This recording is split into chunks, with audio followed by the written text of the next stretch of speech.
Hola chavales, hoy os traigo el tráiler que salió ayer de zombies de Black Ops 2. Y bueno, aquí lo dejo disfrutarlo porque es un pepino de tráiler que flipas. Así que bueno, nos vemos en el siguiente vídeo, chavales. Hasta la próxima, adiós. Where are we going from here? Where do we go?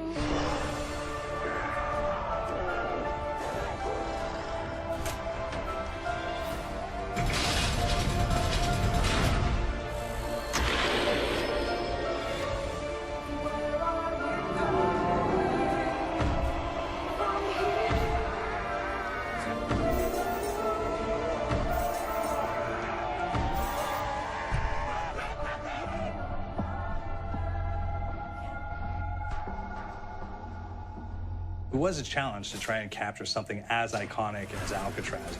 You know about this. This is arguably the most famous prison in the world, and now you're in it. Just the space, the physicality of it, because it's quite claustrophobic. When modern-day prisons are designed, they really consider not intimidating people or making the spaces, as least stressful as possible. Well, Alcatraz didn't suffer from those restrictions. They did the research, they went out, studied Alcatraz, not just from books or internet. They were actually there to feel the environment, so it really sets a mood that gets you a little spooked. Well, we kind of started with the base layout of Alcatraz. The entire island we ended up roughing out in kind of a white box form, and then figuring out what play spaces we wanted to use out of that, what would be the most interesting areas to play in, and the connections between spaces, and spaces that the public doesn't necessarily get to go into. We really did a lot of pushing to really enhance that psychological horror aspect that we're really looking for. And this is a really good opportunity to really tell something special. Like I got stuck right through the gates to hell! This time around, I feel like it's been identified that there are these side missions that you're going to go out and try to accomplish. Al and the rest of the groups put together this escape plan, but the point is to get the parts and assemble this plane so they can get off the island. We did something new for the first time. We have actually contextual music that goes off. So that's a first for zombies. And it's all based around this horror thriller aspect.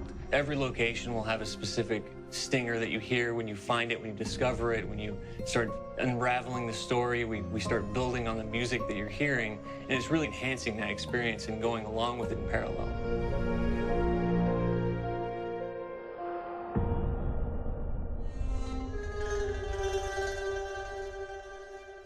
Because we wanted to embrace this kind of horror thriller element, we wanted character actors, guys who could really embody someone and then convey emotion. So that's why we went for guys like Ray Liotta, getting in that kind of guy, we wanted a frantic nature. So he plays a character called Billy Handsome, who's this kind of psychopath who would be employed by the mob to kill people in interesting ways. Chaz Palminteri, he plays a guy called Sal DeLuca, an old mob boss. Michael Madsen playing Finn O'Leary. He's kind of worked himself from the floor, from the streets. He's got his hands dirty in the blood and the guts a couple of times. And then we had Joe Pantoliano, and he plays Arthur Arlington, who's nicknamed the Weasel. Those guys, they bring a quality and a subtlety and timing that you can't really identify or try to recreate. Bring it on, dirtbags! You start off in the afterlife mode, and that's just going to be what's going on. You're going to try to solve the mystery from the second you start. Afterlife, to me, brings a new element, like a new puzzle element. It forces me to think a little bit more or look for the clues or kind of think of zombies on a slightly deeper level. You see clues throughout the map that tell you, ooh, perhaps if I'm in the afterlife, I can interact with this object, or there's some puzzle going on here that I need to be in the afterlife. Back east, I whacked a dirty dentist with one of these. Took forever, too. Alcatraz has a Civil War kind of fort background before it turned into a penitentiary. And so we had this kind of backstory, the idea that the warden would have collected Civil War weaponry.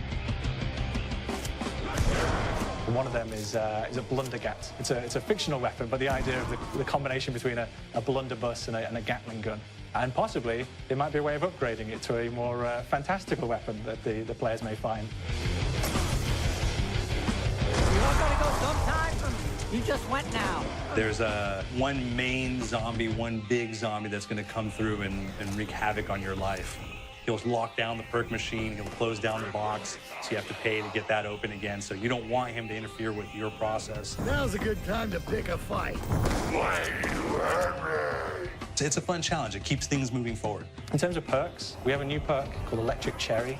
When you reload, it gives a shock around, which scales over time. Who's asking for it, greaseball? There's so much to experience in this map.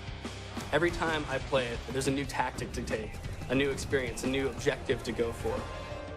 But there's also this layer of things that we aren't exactly exposing to the players right off the bat and will need to be discovered. Don't let me go. Is it the calling we hear? We've got the undead in there, we've got these historical elements, and these fantastic actors all seem to be with peace with each other in this kind of same world. So it's magical, and our team is incredibly excited by it. Is it